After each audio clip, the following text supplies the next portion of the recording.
Michael, welcome home to Cleveland. Thank you so much, Mac. What brings you back to Cleveland? What doesn't bring me back to Cleveland? That's the better question. So born and raised here, a lot of family still in town. I come home a couple times a year, whether it's to visit family or touring with Lynyrd Skynyrd. In this instance, I am home because this Saturday at the Downtown Hilton, I am doing an art show presented by Wentworth Gallery. And I'm very excited about this because my painting career, which has been coexisting with my music career for many years, my painting career has not been unveiled in Cleveland. So this is my first hometown show. I'm very excited about it. And I've done actually several Cleveland specific paintings for this show.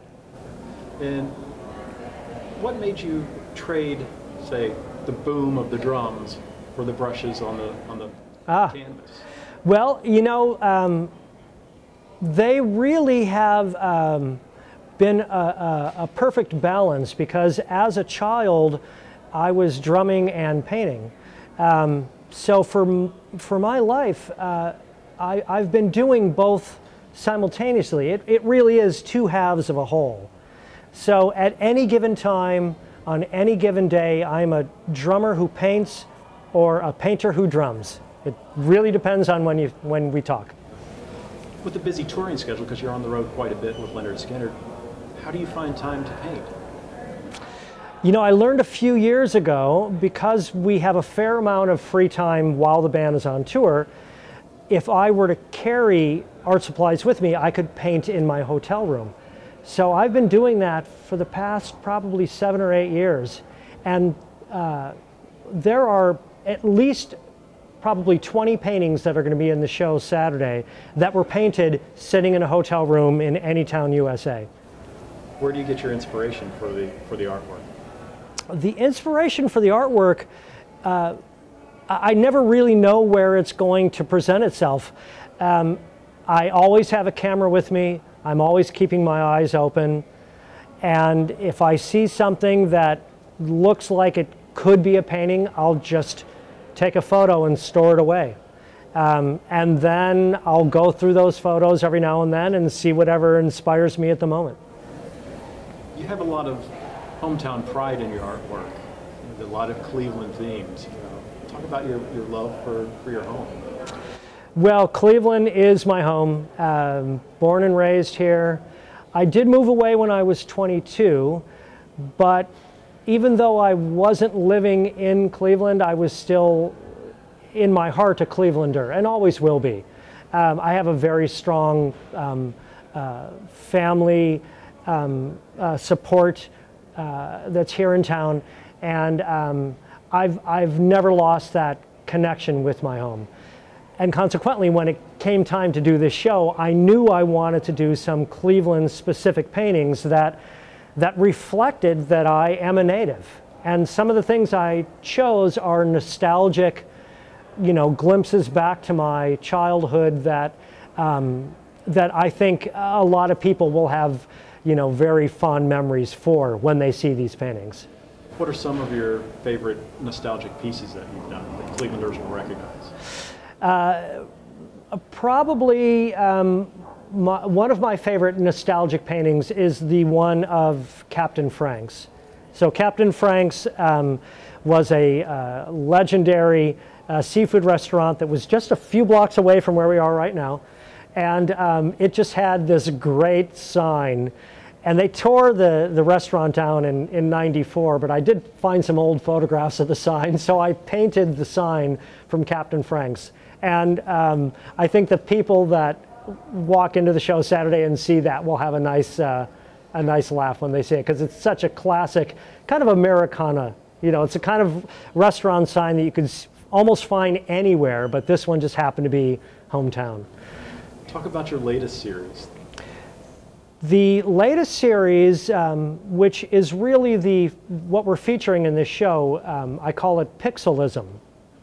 And the Pixelism paintings, it's a style of art that I created a few years ago, where I am doing paintings that to the naked eye look pixelated, but then as you back away and your eyes focus, the subject comes into your image. Is that all done freehand, or do you actually take like a pixelated photo and then go off that, or is it just pure imagination and genius at work? So the way the pixelism paintings happen is I start with a photograph of whatever image I'm going to work. And then I just kind of lay a grid over the top of it so I can envision where the different color groupings would need to be. And then I spend a lot of time with a lot of Scotch tape, and I make every little square perfect. And it's exhausting work, but they really are fun. And while I'm painting these, I have to keep moving back to make sure that the eye can then focus into what I'm hoping to achieve at the end. So the last two pixelism paintings that were done for this show both have Cleveland themes to them. And rather than give away what they are, the people that come here on Saturday or watch this telecast will see them, and we'll see if they can figure it out. Half the fun of these is trying to see if you can figure it out before the person next to you. Rock and roll, painting, not normally two circles that most people would think would come together. Ah, yes. What is the reaction you get from people who know you as a drummer, and then they say, wow, you do this artwork too? You know, sure, what's yeah. the reaction? Well, at first the reaction is surprise, because they're not expecting that you do more than just the one thing. However, you know, the trail has been blazed in front of me with plenty of great musician painters. Bowie was a great painter. Ron Wood's a great painter. So I really feel it's the creative release. Whether it's the visual art or the musical art, it's something for myself that I just need to express. And fortunately, I have two different ways to express it: the loud way or the quiet way, which works out really well. Was there any resistance from the art world embracing your work? I think I think every time a musician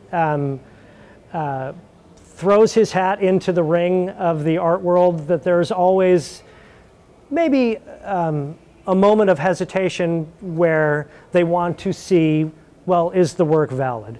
But then that's what it just comes down to. Is the work valid or not? And the same thing really applies in the music world. You know, there's plenty of records that are throwing their hat into the ring. It's just, are they valid or not? What do you hope people who come to the exhibit on Saturday, after they go through and see the 70 works of art, what do you hope they take away from it? I hope the people that come to the exhibit on Saturday will take away that there really are no boundaries when it comes to art. Whether it's the music or the visual art, it's as wide open as you'd like to go. And to speak to that, I purposely have painted a very vast array, subject-wise, of art. I haven't just done one thing. I really feel there's a great cross-section of artwork in the show. It's everything from portraits to landscapes to nods to art history to now the pixelism. So I really feel it's a fun show that has something for everybody. Michael, as a true Clevelander, you've got passion for all of our local sports teams, and you've channeled that passion into one piece of art. You want to tell us about it? I have channeled my Cleveland sports passion into art. I am a lifelong Indians fan. So I have done a painting that's a tribute to the Cleveland Indians. I'll keep it as a surprise for people when they see it. But I'm very proud of this painting. And I should tell you that I purposely arranged the art show on Saturday to happen the same day that the Indians were in town. So we have the art show from 1 to 4 on Saturday, and then the Indians play that evening. So it's the perfect opportunity for a family event to go from one to the other. It's all tied together beautifully. Tribe. Go Tribe. Another great story about Cleveland, as you're well aware, is the resurgence, the revival, and here you're featured in one of the cornerstones of Cleveland's new iconic skyline. Mm-hmm. Yes, the downtown has, since I left, just turned into pretty amazing. It's a very impressive jewel of a city. And the Hilton Downtown, part of that incredible new skyline that we now have. And when this hotel opened a year ago, they chose to do an art installation in the hotel. I did a painting for this hotel that hangs in the Burnham restaurant, which is why my art show is here at the Hilton. The show's over Saturday, everything's packed up. What's next for you? Is it more art shows or more Skynyrd shows? Right after the show is packed up on Saturday, my wife and I drive back home to New York City. I repack the suitcase and fly to the next Skynyrd gig. If people want to learn more about you as painter, as a drummer, what's the best place for them to go? I have a website, michaelcartellone.com. It covers my art and music careers. It's all right there. Thank you so much for your time. Thank you, Matt. Yep.